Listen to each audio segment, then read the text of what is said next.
लगेगा। उसी समय भगवान के हृदय से एक ज्वाला उत्पन्न हुई, एक तेज निकला, वो भूमि पे आके गिर गया, वो ही गोवर्धन पर्वत बन गया। गोवर्धन पर्वत को पूजने के कई कारण हैं। जब राम अवतार हुआ, भगवान लंका में चढ़ाई करने गए, जब पुल का निर्माण चल रहा था, सभी पहाड़ उठ उठ के जाने लगे भगवान की शरण में। गोवर्धन पर्वत को अहंकार हो गया, भगवान ने सबको निमंत्रण दिया, मुझे नहीं बुलाया, मुझे बुलाएंगे तो ही मैं जाऊंगा।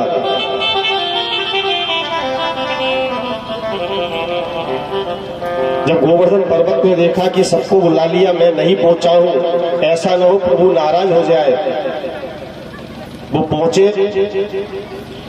जैसे ही वहां पहुंचे तो भगवान ने कहा, भैया अब तो सेतु बन चुका है, अब पत्थरों की आवश्यकता नहीं है। वो रोने लगे, गिड़गिड़ाने लगे, कहने लगे, प्रभु मेरा जीवन धिक्कार हो जाएगा, सब लोग आपके काम आ गए पर मैं किसी काम का नहीं रहा। तो राम जी ने आशीर्वाद दिया, गोवर्धन अब तो मेरा कार्य परिपूर्ण हो चुका है, पर मैं जब द्वापर में आके अवतार धारण करूंगा तब मैं आपकी विशेष पूजा करूंगा। इसलिए आज भगवान ने गोवर्धन भगवान का पूजन किया। सुखदेव मुनि वर्णन कर रहे हैं, राजन ये द्रोण पर्वत के पुत्र है। एक बार पुलस्त ऋषि ने आकर द्रोण से कहा कि मुझे ये गोवर्धन पर्वत चाहिए, मैं इसे काशी में ले जाकर स्थापित करना चाहता हूं।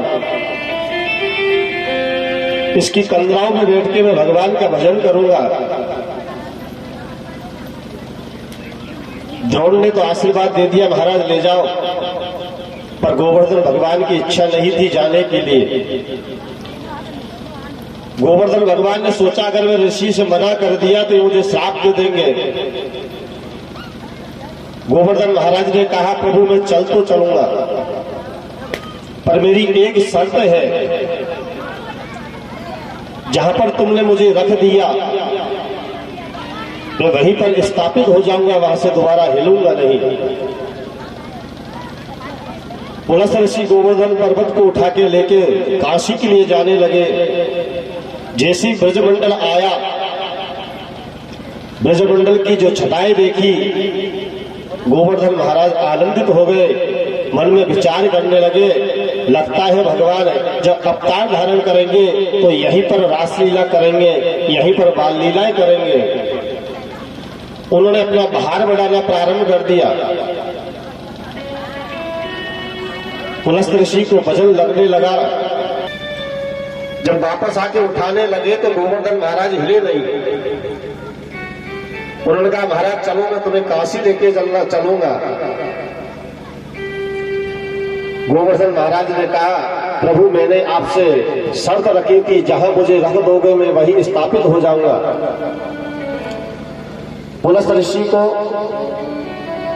क्रोध आ गया और श्राप दे दिया, जाओ मैं तुम्हें श्राप देता हूं, तुमको अपने ऊपर इतना अहंकार है, तुम ब्रजवासियों को आनंदित किया, ब्रजमंडल में आनंद छा रहा है। भगवान गाय चराते हैं, गायों के पीछे दिन भर घूमते हैं, आनंद लेते हैं। एक दिन भगवान ने ब्राह्मण पत्नियों पर भी कृपा की। भगवान ने चीर हरण किया, इसके बाद में भगवान ने महाराज किया। एक दिन भगवान, शरद पूर्णिमा की रात है, वन में बैठे हुए हैं, कदम के नीचे बैठे बैठे मन में विचार आया, मौसम कितना सुहाना है, चारों तरफ पुष्पों की खुशबू आ रही है, सभी लोग आनंदित हो रहे हैं, क्यों ना आज रास रचाया जाए। मन में विचार आया और बंसी निकाली और बंसी की धुन बजाने लगे। बंसी की धुन इतनी मधुर थी, जो भी उसे सुनता भाव विभोर हो जाता और उस धुन के पीछे दौड़ता हुआ भागने लगा। गोपियों के कानों में जैसे बंसी की धुन आई, सब अपना काम छोड़ छोड़ के इधर उधर भागने लगी। सब सुध बुध भूल गई, कपड़े पहनना भूल गई। कई गोपियों की तो ये हालत हो गई कि नीचे के वस्त्र ऊपर पहन लिए, ऊपर के वस्त्र नीचे पहन लिए। साड़ी कहीं भी लटक रही है, किसी हाथ में कंगन है, किसी में नहीं है। किसी ने काजल को होठों पे लगा लिया। इतनी मौत हो गई कि बंसी की धुन में चारों तरफ भगवान को घेर लिया। मादक मुरली छेड़ के मोहन रहो बुलाए, राधे रानी की दशा की चली गई ग्रह काज लोक लाज तज के।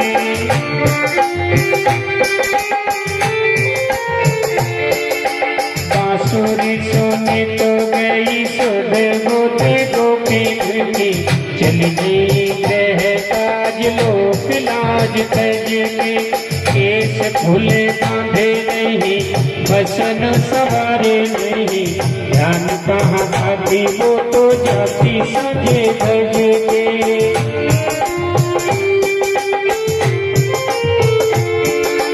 गऊ का दोहन छोड़ा, किसी ने भोजन छोड़ा, किसी ने शयन छोड़ा। आई भज भज के कामिनी के मन काम, कामना जगाई काम, छोड़े आई काम भई बांसुरी बज के। छोड़े आई काम भई बांसुरी बज के। घड़ी पल दिन दिन तिथियां गिनते बीते, समय प्रतीक्षा को न घटते घटाए रे।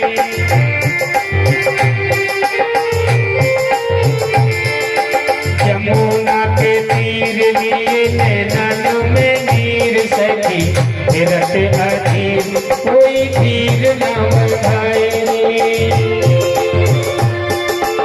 बरदानी पूनम तीन से पथी भूली, लेना बड़े को नाम चंदा घटती ही जाए रे। शुक्ल पक्ष कृष्ण पक्ष ताहू को न कोई अली, और पक्ष वाले